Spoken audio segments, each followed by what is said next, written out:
The streets are talking.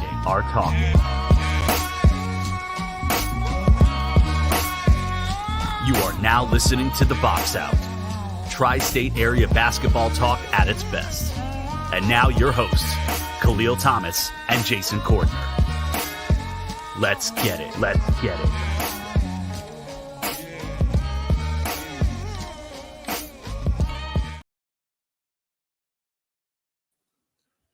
From NJ to BK and the world is The Box Out here in the One Podcast Network YouTube channel, Spotify, Apple, whatever, I don't know. Wherever you listen to your podcast, we're here. Talk some basketball. My name is Kahlil Thomas. Joining me in just a few minutes will be Jason Cordner from Brooklyn, New York. And March Madness has started. Woo! Let's go. Today actually started the NCAA tournament, not the first four or the teams that shouldn't have got in, play-in thing that they do. Like, no one gives a shit about that. Tournament starts today. Hopefully you did your brackets. Hopefully your brackets are doing well. Mine is doing decently. I haven't had any upsets. I actually picked Duquesne to win today, so I'm very proud of myself. I'm very happy. But right now, and I'm happy about the first matchup that we're going to get in the second round. That was figured out this afternoon. North Carolina, Michigan State, they both won their first round games. So we're going to have a 1 versus 9 matchup. You can't really call them blue bloods. I mean, Michigan State's not a blue blood team. North Carolina definitely fits the bill, has a blue blood. Michigan State, North Carolina, that's your second round matchup in the West Conference. Dayton, Arizona, they won their games. That's the next matchup as well in that same region in the second round. Oregon, Creighton advances. I think I had... No, I messed up. Nope. South Carolina's out, so my bracket's already kind of busted. So they're done. So Oregon, Creighton, they're moving on. That's in the Midwest region. Right now, I have it on, so my eyes kind of go like this. I'm watching the games. Gonzaga up by just 8 over McNeese State. That's in the first half. Texas up by 14 over Colorado State. Oakland beating Kentucky by 3 right now.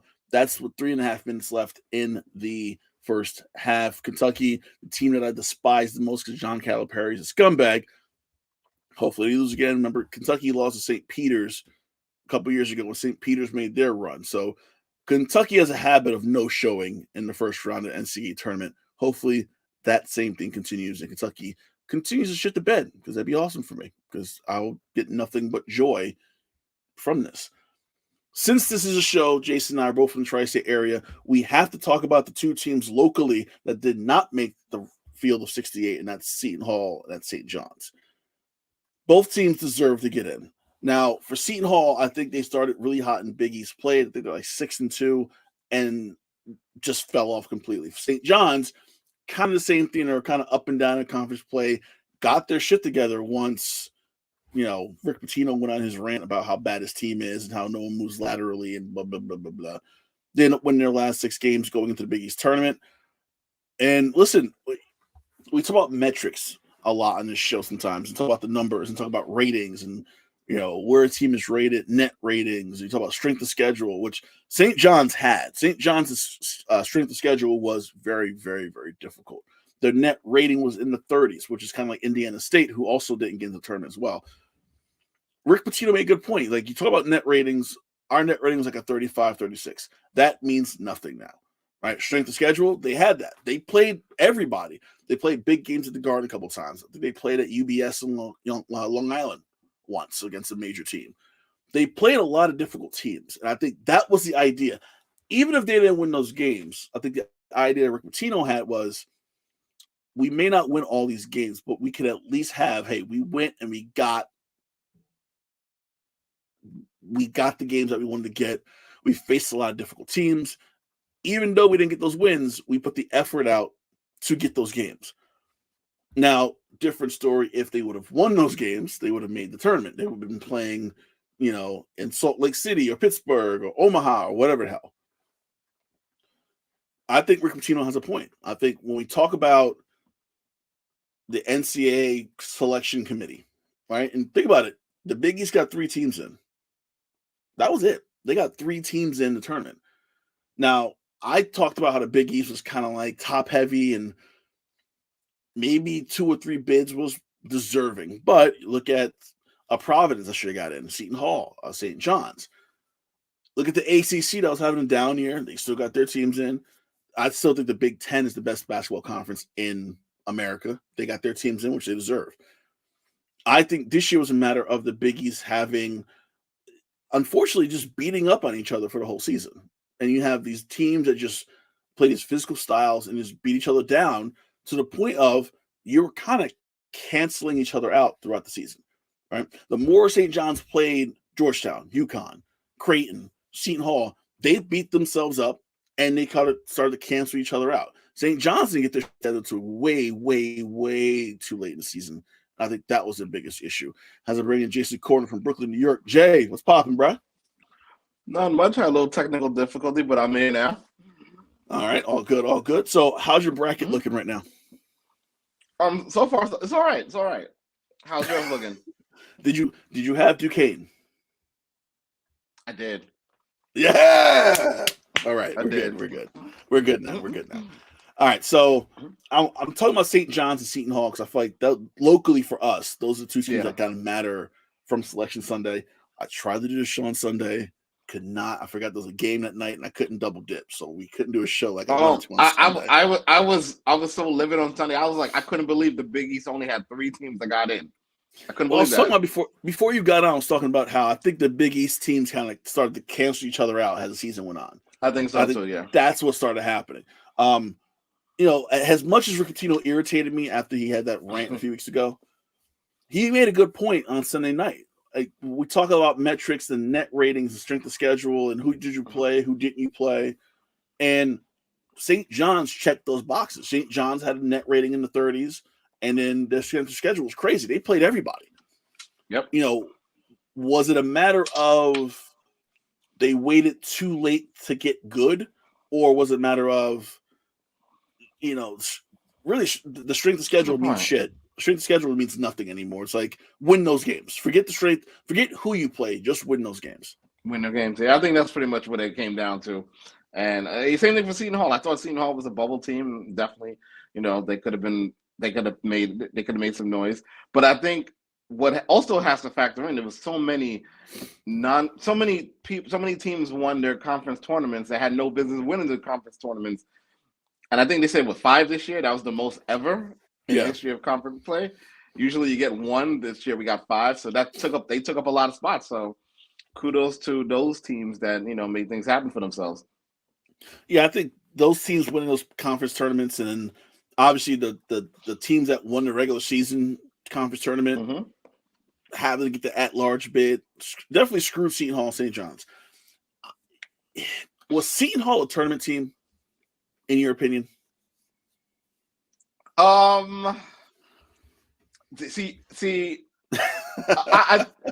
want to say yes, but they would have probably been done by the weekend.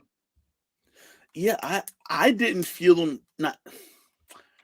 I think when they beat UConn, that was their high water mark, right? And I think that's when they kind of like either started feeling themselves or they just kind of went around the gas. They put everything into that UConn game, beat them, and then became that kind of 500 team. I think the NIT this year is good for them.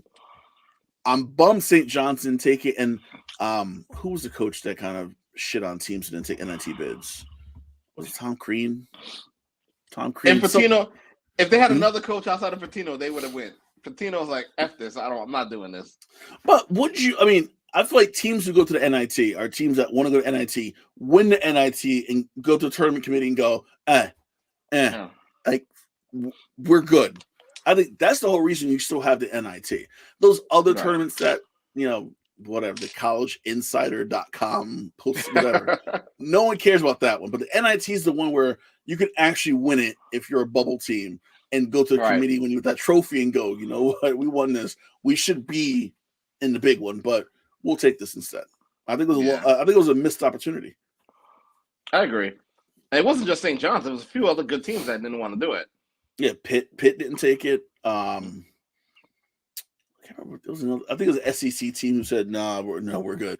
But, they were out. Games are on. Kentucky's struggling with Oakland right now, so we might see a Kentucky choke, which always makes me feel good. Just I think I had them out by this. I think I had them out in the second round this year in my bracket. Oh no, I actually picked Oakland. Oh. I was like, you know what? I'm just gonna keep it moving, and they don't got it. What I will say, and I spoke to my dad today about his bracket because we have this conversation every year about it, and he's like, I got Grambling going away to the Elite Eight. I'm like, what? What? So, are you one of those guys that, plays it smart and kind of it's a lot of chalk till you get to Final Four and then see what happens? What's up, Bruce? What's going on, man? Thanks for watching. Or do you kind of go with your heart for some of your picks? I feel like my dad's the heart guy. My dad was like, I picked Wagner. I'm like, what? What are you doing? I'm like, there's no evidence. There's no evidence that Wagner can compete with UConn. No, but in my head, I'm like, I'm going with my heart. I go with my heart. I'm like, but I'm trying to win. I want to win something when I do this. Vegas likes his money. Yeah, it is like one of those things. We have the same conversation every year. Like, you use your head, Dad. It's okay. Here goes Bruce shooting from the hip, JBL style. No one cares about the Big East. They will when UConn wins back-to-back championships. I actually have Houston winning the whole thing. Wait, what have you? Let me look. I'm looking at my Final Four. I don't think I have Houston coming. Oh, Houston in the Final Four. I have Houston in the Final Four, but I have Wait, yeah, I have Houston in the Final Four, but I have my Final Four teams are Houston, Creighton, Baylor, and UConn. Baylor. I got Baylor. I think Baylor might. I pretty much got. I got 2 1s and 2 3s. Yeah, that's pretty much chalk at this point. Give anything 3 or less. That's oh Jesus. UConn will be like the Liberty Chokers. Oh, that sucks. That's harsh, man. That's harsh. That's very harsh. Hold on, let me get mine up so I can see. Houston, UConn, and then wait, where's that bracket? I'll find it. It's being weird. But it's UConn, Houston. I think I might have had North Carolina and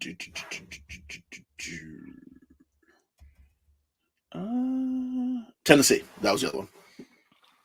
Okay. I think Tennessee is actually a really, really good team. I think their side of the bracket's very, very good for them.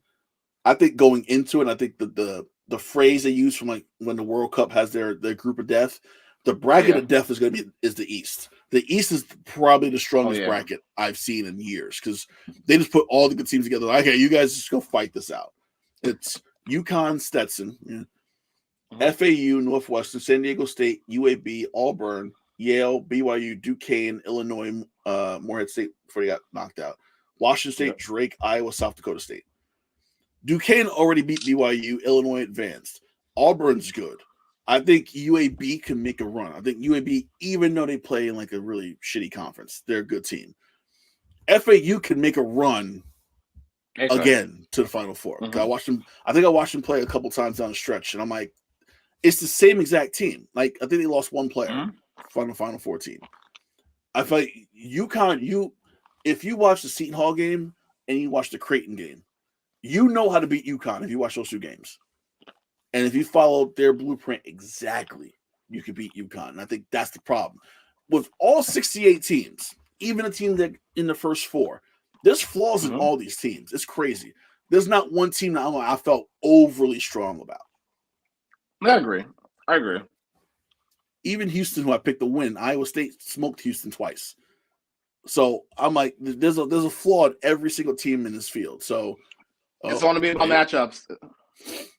And here we go. My father, I pick as a fan of the game, not as a gambler. With that said, as a fan, I pick UConn to win it all. We're just degenerates, Jay. That's what we are. We're trying to win. So right now, quick recap what's happening right now. Texas up by 11 on Colorado State.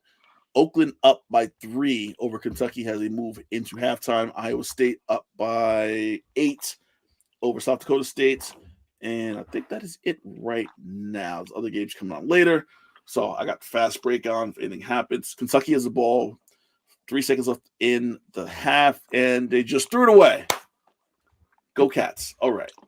Speaking of UConn, I was shocked that they're opening up Barclays tomorrow as the early game while Duke was taking the nightcap. And the prices for the games are ridiculous in terms of like UConn's game, you could go in there for like $40. Duke's game, they're charging $300 for the nosebleeds. Ridiculous. I mean, are we surprised? I mean, considering that, I'm pretty sure that the UConn faithfuls are going to be in the house tomorrow night. I mean, tomorrow in the afternoon, but yeah, but the Duke travels. I know when the ACC was at Barclays, and I was there for the 4 days. Duke. First of all, Duke, North Carolina live in like a neutral setting was insane. Yeah. But those ACC fans travel. I will give them that. No matter where the ACC is, they will go there and they will show out. So I can see that. It's still Duke. We're still talking about blue bloods. We're still talking about that. So no matter what, they're always going to trump everybody else. Yep. I hate Bruce sometimes. UConn will fail like AEW. First of all, okay, it's the CEO. Let's get that right. You don't like this? You don't like the CEO? You don't like CEO. That gimmick? I love it. Let's get that straight. Okay, it's the CEO. I want to talk about New Orleans because I watched the Pelicans. Big jump to the NBA. I watched the Pelicans Nets the other night, and obviously, grain of salt. The Pelicans played the Nets, so let's just put it out there. Full disclosure: they played the damn Nets. No one cares about the Nets. The Nets are trash. However, but they look good. They look good. New Orleans look really good. I say that now they're losing by 9 to Orlando at halftime. So my whole argument is shot already. So I should probably screw the topic over, but we're gonna talk anyway. They do look good. Their lineup. If you look at their lineup, 1 to 8, right? Maybe 1 to 9. You can match them up against any other team in the Western Conference. What's New Orleans' ceiling? Because I'm still trying to figure out, one, how good they are. Zion hasn't gotten hurt, hasn't missed a lot of time, so I'm kind of waiting for the other shoe to drop. What's their ceiling? I think their ceiling is, it's because the league is so packed with talent. Any other year the Pelicans could easily be the number 1 or 2 seed in the West, but because those teams above them are playing so well, I think they're in the middle of the pack. I think they're probably going to win 50 games, but that's only going to be good enough for like the 5th seed in the West. So I think their ceiling is the 4th, 5th seed in the West. Maybe they can get out the first round, but I think you really can't knock them because Zion's looking good. He's been healthy. Now you start building the chemistry, start building those playoff reps, and maybe next year you add a piece here and two, and then see what happens. But I think their ceiling is definitely a first round. Try to make it a competitive first round. Try to get it to the second round, and that's the most you can ask for them. Yeah, I think right now you're right. They're a first round team. They're going to get into the playoffs. Like the play-in is not the playoffs. So they're not playing. They're not in the play-in. They're not that. They're past that. So and the idea that people still say, "Oh, the play-in is still the playoffs." No, the hell it ain't. You're playing to get the tournament. It's the NCAA tournament on Monday and Tuesday. Yeah. You're exact. Thank you. It is the first 4. No one cares. I think I watched 6 minutes of those 4 games over 2 nights because I'm like, it doesn't start for me till Thursday. I only looked at it because of Howard. That was it. I know Howard's at Ingrid Grambling. I'm like, all right, I gotta watch Grambling and Howard. So I peeped it out for those 2 games, but it wasn't like full games, like 3 minutes a piece for each game. But I really do think that they're close. I'm not sure what they're missing. I think that's the issue right now. Like you have CJ McCollum, you got Zion Williamson, you got Brandon Ingram, who they tried to move. Now they're like, we kind of need him. You kind of need him, yeah. You have the center, Valanciunas. Is it a matter of maybe they need someone off the bench, kind of like what Chris Paul is doing? in Golden State and how he's running the bench unit and like this is yours. Take this. You know who they should have tried to pick up? Bruce Brown. They need a Bruce Brown on that team. They need somebody who can come in there, give them defense, give them buckets, kind of establish an identity off the bench. That's what they kind of needed. But like I said, let them get their playoff reps this year and then figure out what you need next year and build on that. Or Bruce in the chat said that they need a point guard. And I agree because CJ McCollum is not a point guard. He's undersized too. Right now, your point guard is Herbert Jones, which, There you go. That's your two right now. Your two is Herbert Jones. You move McCollum to the two, you get a legit point guard that can run it. Great. But their bench, Trey Murphy, Jose Alvarado, Larry Nance, Najee Marshall. That's their bench. Like, you need more than that. You need more firepower because, one, Zion's going to miss some games. That's just a fact of life. Zion Williamson is going to miss some games eventually. They might say, hey, shut you down to the playoffs. You go sit down and you chill. And they might still have to win some games for seeding purposes. So you want to make sure that you have that bench that can kind of supplement that. But listen, they looked impressive. That alley-oop Zion caught behind him, I was like, damn, that felt like Duke. That was Duke Zion at that instant. Good. So we'll see what happens. The other thing I want to talk about, Ed, a lot about gambling in the last 24 hours in Major League Baseball with Shohei Ohtani and his interpreter. And this is why we got to start a baseball show because there's so much to talk about in baseball. Still looking into it. JB Bickerstaff, head coach of the Cavaliers, said he was called and threatened by gamblers last season and reported to the NBA. Now, did you watch the Tim Donaghy Netflix doc? Okay. Mm-hmm. Yeah. It seemed like a lot of the blame with the Donaghy, just him. And, gambling's out. And, there's no more gambling in the NBA and blah, blah. Now you hear the Shohei Ohtani stuff. You hear this a few days before Ohtani stuff. Is gambling becoming a bigger issue in sports than what maybe people assumed it would be, especially with all these leagues getting to bed with the DraftKings and I'm trying to think of another one off the top of my head. I'm like BetMGM. A lot of these leagues are getting to bed with these companies, which is creating, betting opportunities for fans, players. Is gambling going to be an issue down the line? I think so. Just don't forget, it got ESPN bets now and all these others. Like, it's only going to keep growing and growing. But yes, definitely the integrity of the game is definitely going to be more questioned as we proceed with this. And I think with Donahue, I thought he was the scapegoat. I thought they just threw him there as the sacrificial wolf just because, he got caught out there. But I feel like this has been a problem for years. It's just we never paid attention to it. Yeah, and listen, when you have, ESPN literally, I think for Sports Center, for NFL Countdown, they have their betting specialists. NBA TV, watch NBA TV before the game start. NBA Bet, right? I think the alternate broadcast on True TV, which is now like a sports channel that they're trying to turn into. Yeah. They have alternate broadcasts that focus on just gambling. So we're at this point where they have to they know they're going to get money from these companies because they want the exposure. Like ESPN Bet needs to get built up. They're brand new. The DraftKings, the BetMGMs, those places are already established, and they're like, hey, we can give you this money. And I don't know of any league that's going to turn down, $100 million just for the hell of it. Nope. So I think down the line, we can look at this and go, okay, this could be an issue. Because no one thought Shohei Ohtani would be wrapped up in a damn gambling scandal with a bookie. And that's just the tip of the iceberg. I feel like there's more to that story than what we know already. The Bickerstaff story sounds sketchy. And then college, I think, what was the team? There's a college team that someone said that the results based on their analysis looked weird. The scoring analysis and the scoring trends looked weird. I got a little pop in my head. You get in bed with the devil, this is what happens. Gambling is like, yo, we're going to pay you. And these leagues are like, okay. You just put your name there? Okay. How many commercials you want per hour? We can do that. Okay.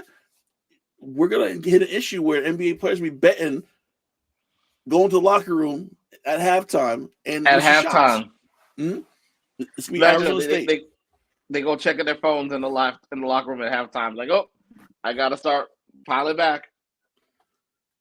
Okay, I resent this. Refs do not love the Knicks. They don't like us. They don't like us. They don't care for the Knicks. I'm sorry. I don't care what you say. They don't like us. The other thing we'll talk about, G League Ignite is shutting down after this season. This was before NILs became a thing. This was a way for players to leave high school, go to the G League, make $500,000, get some experience, and get drafted. To say Ignite has been a disaster would be an understatement. To say the program has been a disaster would be an understatement. What is the legacy of G League Ignite as they play their final 2 weeks? I think it was a swing and a miss. I would look at it like that. I think it was a swing and a miss. It was a good idea. It was just executed poorly. And then NIL just came in and just like leapfrogged them. And that was the end of it. Once NIL got involved with the NCAA and the players are making some money going to a traditional, blue blood or whatever, they didn't really need the NIL. They didn't need the G League Ignite. So it was a good idea. It was a good swing, but NIL just canceled all of that. Bruce said Kuminga and Scoot are the legacy of Ignite. Now, I think Kuminga's finally coming to his own, and we're kind of trying to see what he could be. Scoot's been hurt a lot. Scoot didn't play that great when he was healthy. But you think about Ignite, and it's been, what, 4? Has it been 4 years? 4 years, yeah, 4 years. It's been a while. And in the 4 years of Ignite, we have 2 players to speak of. Which, at the time when it was created, you thought it would have been a manufacturer of league product. Like, we really have 2 players who are like, okay, they're products of G League Ignite. That's a bad percentage. That's a terrible percentage. Yeah. And I think part of it is you have a team full of young guys with some vets sprinkled. I know the first year they had oh my God, who was the old point guard that was on our first year team? Jared Jack was with the point guard. I'm like, what? I thought this was a young team. So you have this weird mix of vets and young guys, and then it never meshed. And then you got this team of just spare parts going against like grown men who are like trying to get to the NBA right now. The guys in G League Ignite is like, all right, we'll get there next year. The guys are playing against in Westchester and College Park and the Raptors 905, they're trying to get in today. Right now. So I think there's a huge difference in intensity in playing. I think that was a huge issue too. And NIL, listen, I think the NIL thing is definitely the reason they got murdered eventually. Mm-hmm. But if it was a good program, if it was actually a good thing, I don't think it would have gone away. I just think it was just not a good developmental spot. It wasn't NXT, it was OVW. If you want to talk wrestling. Oh, good point. So good point. Although bad example, because a lot of NXT people don't start there anymore, really, for the most part. There's a small few people. I would have went NXT 2.0, but 2.0 actually produced some talented people. More than 2. Like who? Braun Breaker, Carmelo Hayes, Trick Williams, Tiffany. Yeah, good point. Okay. Because I was thinking old NXT that I cared about when like Adam Cole was there. I'm like, they were not there. They came from Ring of Honor. Anyway, we're about to go off on a tangent with that. WNBA news, they're doing a format change for upcoming seasons, All-Star game, Team USA versus WNBA All-Stars. Obviously, this is probably just for this year because it's Olympic year, so this will be like the tune-up going into the Olympics. But this could be the start of a WNBA versus the world thing, which I think NBA. I think that might be what they're gonna do next year. I want, and NBA should do the same thing, like Team World versus. You want USA to get embarrassed. That's what you want. You want them to get embarrassed. Listen, Bad enough they're not going to get a gold medal this year, but you want them to really get embarrassed. Listen, think about the top 10 players in NBA right now. All foreign. And tell me how many of them are American-born. I mean, I would say maybe 2. Anthony Edwards and no, he's Canadian. No, Anthony Edwards. I was thinking about Shea. SGA. SGA is Canadian. Yeah, you're right. He's Canadian. So let's just go. It's SGA, Canadian. Uh-huh. Jokic. Jokic. Serbia. Was that? Serbian. Right. Uh-huh. Tatum's American. Okay. Bruce Tatum. Okay. But is Tatum top 10 though? See, this is where the list gets kind of like he's saying Anthony. See, here's the Bruce said Tatum and Anthony Edwards. Is Anthony Edwards top 10? I think Anthony Edwards is like 9. Luka, he ain't from here. Embiid ain't from here. Giannis ain't from here. See? Shit. Okay, so I'm going to a list, and obviously this list is subjective. This is player rankings from October on ESPN, which already is kind of sketchy. Anthony Davis, if you go with their list, right? Number 10, Anthony Davis, he's from here. LeBron, what the? ESPN annoys me. LeBron James is on their list. He's from here. SGA, Canadian. Kevin Durant's from here. Tatum from here. Steph Curry from here. Luka, not from here. Embiid, not from here, like you said. Jokic, not from here. Giannis, not from here. Out of all the Americans you named, outside of Edwards and Tatum, they're all over 32. Not even 30. They're all over 32. So I wouldn't consider them on their. They're not in their prime. They're outside of their prime.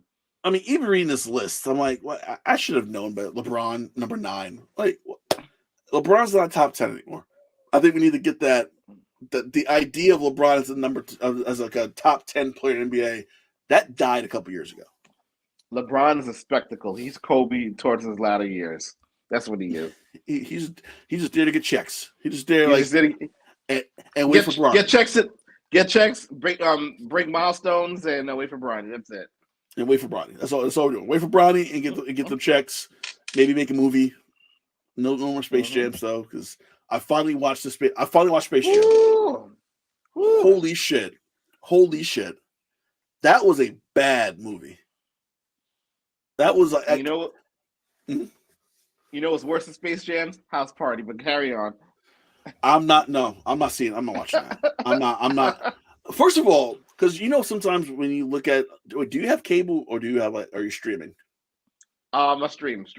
Okay, so sometimes with cable, they have like the listings of what's on, and sometimes they mess up the movies because movies have the same title, right? So it's like the old movie, but they don't have the new whatever. So they had House Party 2023. I'm like, okay. I'm like, oh, it's gotta be a Kid and Play one. So I turned it on. Watch Kid and Play. Watch Tisha Campbell. Tisha Campbell fine ass. I watch Tisha Campbell. So I turned it on. I'm watching it. I'm like, this is not Kid. Where's Kid and Play?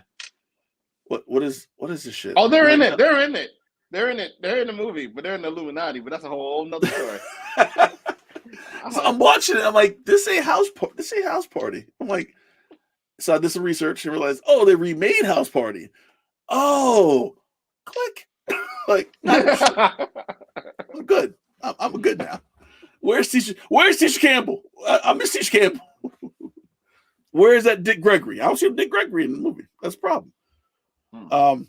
The other thing I want to talk about real quick, and it's gonna be a quick show because I've not slept in 2 days, so I'm exhausted and about to fall out doing this show. So we may not be out for the full hour. We talked about the standings last week, not really moving, and kind of came to fruition. Everything's kind of stagnant, right? Boston 1, Milwaukee 2, Cavs 3, Knicks holding on to the 4 spot, Orlando 5, Indiana 6. 7, 8, 9, 10 is probably going to see a lot of movement. I think the Hawks are pretty much set at 10 to 3.5 games behind Chicago for the 9th spot. So the Hawks, you can kind of say they're done at 10. Philly and Miami are the kind of wild cards, 7 to 8. Which team is more dangerous to you? And we obviously, I feel like you'll say Miami, but the Sixers are learning how to play without Embiid, and I think that can be a scary idea because you get an Embiid back, and you've been playing without him for so long. You have an idea of how to play. You might have developed a new game without Embiid there. Right. So that was my preamble. Most dangerous team: Heat, Sixers go. Wait. So. Who's number one? Boston. I don't think Boston wants to see Miami. They'll catch the Holy Ghost and then they'll get nightmares about that. But I'm gonna say I think Philly is the more dangerous team because if they get Embiid back, you get an All-Star, you get a reigning MVP. You're not the traditional 8 seed anymore. You're a legit, contender in the East. So I think if they get Embiid and they could neutralize, if they could take everything they picked up. And they can neutralize Porzingis, and somebody not shut down, but like contains Brown or Tatum to half the shots. I think they'll be in it for a dogfight. Boston will be in for a dogfight. So I'm gonna say Philly because if they get Embiid back, 75%, they have a more fighting chance than against Boston. All right. So in the West, same question. I'm gonna give you 2 teams. Who would you not want to see if you're a coach? 7, 8, 9, 10 in this order. Dallas, Phoenix, Lakers, Golden State. Golden State and the Lakers fighting for the 9 and 10 spots. So it's going to be either one of those teams, 9, 10. 7, 8, same thing with Dallas and Phoenix. They're fighting for 7, 8. Of those 4 teams, actually, Phoenix, Dallas, Lakers, Golden State, I know you're already not saying Lakers, so we can take them out. Dallas, Phoenix, Golden State, who's dangerous? I'm going to say Dallas, only because I know they're not going to be the 8 seed. They're going to probably be 7, and I think they can beat whoever's the 2 seed in the West right now. I think between Luka and Kyrie, who both have the ability to go off whenever they feel like it, it'll be more of a worrying about those 2 guys. But Lakers, not worried about them. Golden State, not worried about them anymore. I'm going to have to say Dallas for sure. And listen, Kyrie hitting like hook shots to the foul line. Crazy. That's crazy. Listen, oddly enough, Kyrie might actually be happy in Dallas. No state tax, good barbecue. Oh wait, he's not. He's vegan. He's vegan. Uh-huh. No state taxes. He lost some money. He lost money in Brooklyn. However, he could recoup some of that back in Dallas. But and I think they really like him and the organization like him. So I think that helps. To think he would be happy in Texas. Did not see that coming. Did not see that coming. Bruce is disappointed in you. Sleep on the Warriors. It's not that we're sleeping on the Warriors, but the West has gotten better, and I think even if they make the playoff as the 8th seed, Denver's going to smoke them. They'd have no size for Jokic. I will say they've adjusted really well by saying, you know what, Klay's not a starter. Have Klay come off the bench, and it's working because you keep those legs fresh.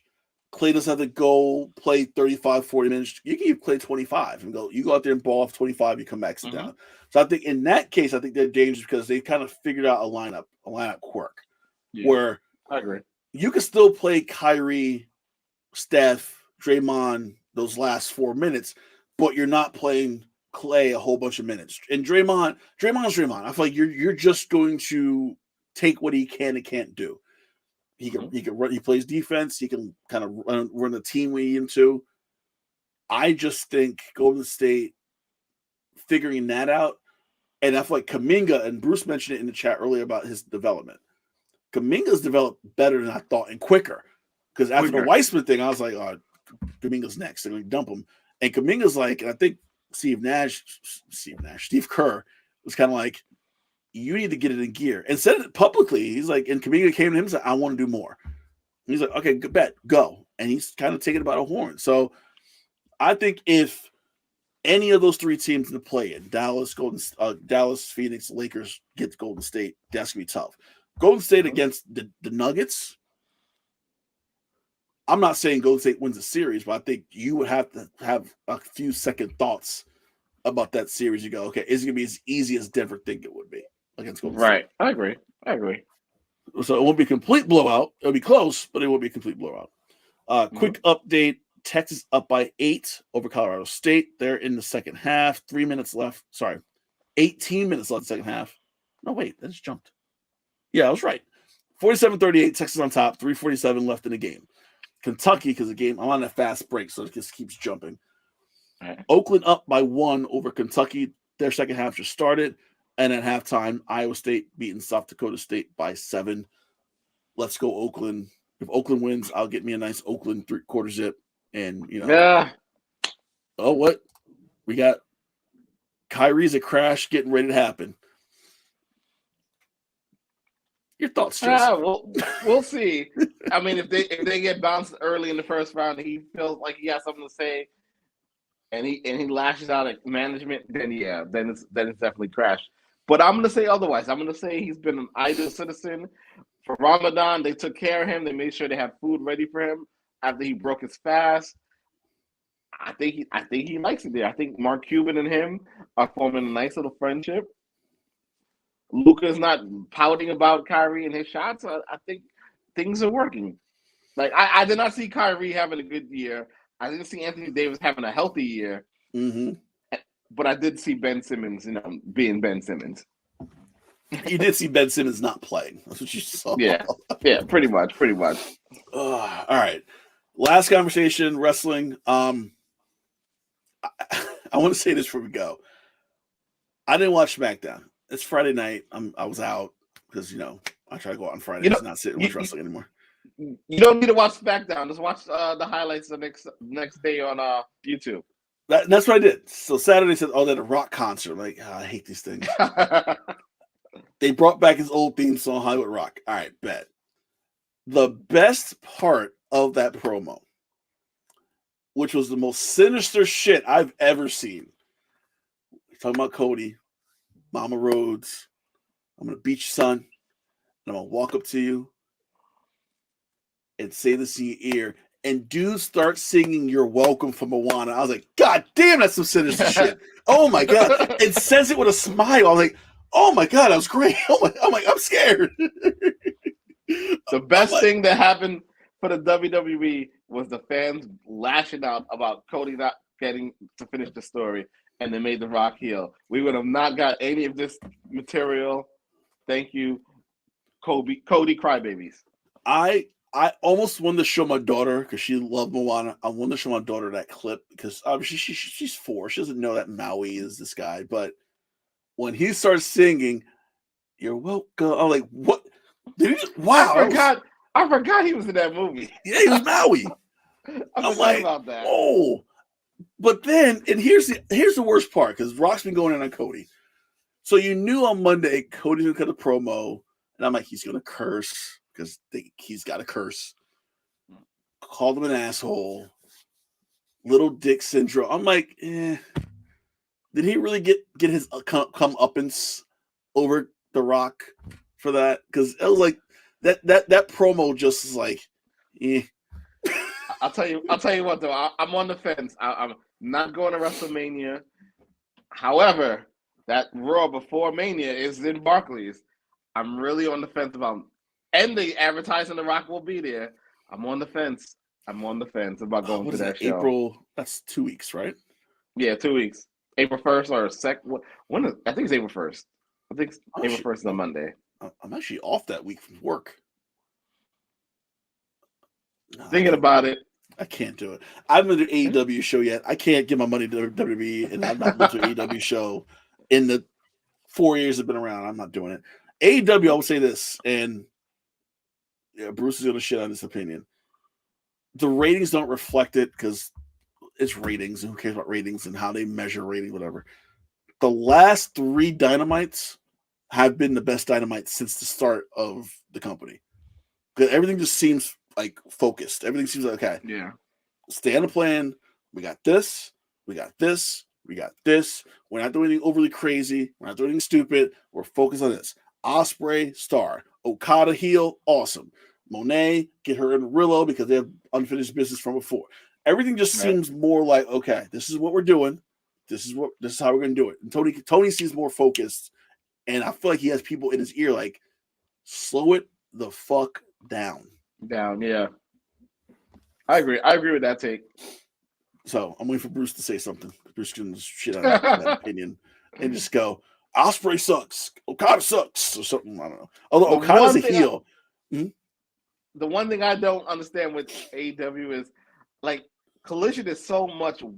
It's so bad, not bad, but like it's not. It's that's you don't need to watch that to understand what's going on. Like to me, you watch Dynamite, a little bit of the Friday night show, if anything. Rampage. But I think Saturday doesn't fulfill a purpose anymore. Like they don't need to do it every Saturday, but maybe like like how Saturday Main Event was. Maybe once every couple of months or something.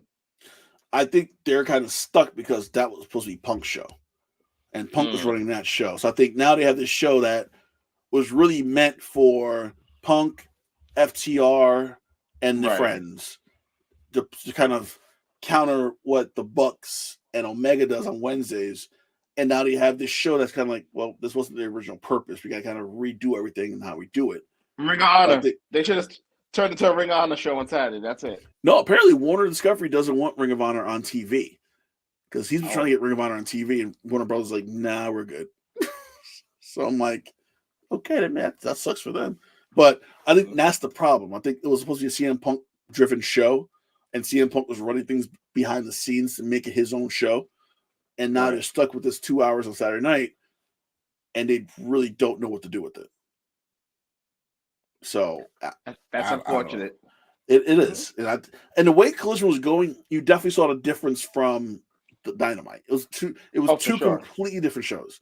So we'll see what happens. I know that their rights is up soon. They negotiate, and they're going to get more money. Warner, they're getting 800,000 viewers every Wednesday. They're getting like 500 on Saturdays. They're not getting that with reruns of Fast and Furious 7. I think wrestling in general is at a good pace right now. It's a good place right now because especially with the influx of talent coming in from New Japan, going to AEW over WWE, and the story. One thing about AEW is that the storytelling was lacking, but it's gotten better.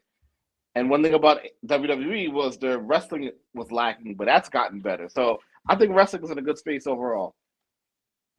This is the worst point I've ever seen. AEW is like MAGA right now. The first time it was a trend. Now people are begging for it to go. No one's begging for it to go away. That is the worst take I've ever heard by far. I'm gonna get a red hat with AEW on it and look like. I never. If you would have told me you're gonna give me a Christian and Edge feud 10 years ago, I would have been like, "Nah, I'm okay. I passed." This has been pretty good. That's good. And Christian is the best heel in the business besides The Rock right now. Oh, for sure. And The Rock is a mistake heel. So I don't even know how I feel about that. He's a heel by accident, really. Yeah. Almost with the full hour. Jesus. Jay, always a good show, man. Likewise. I'm gonna go to sleep now because I'm exhausted and put the games on and pass out on my couch. We'll be back next Thursday night. Next Thursday we'll be in the Sweet 16. Hopefully our brackets are not messed up. Your brackets are still somewhat decent next week. We'll see about that as well. So next Thursday night, thank you for watching. Thank you for listening. We'll see you next Thursday night here on the One Podcast Network. Good night. I'm out. Peace.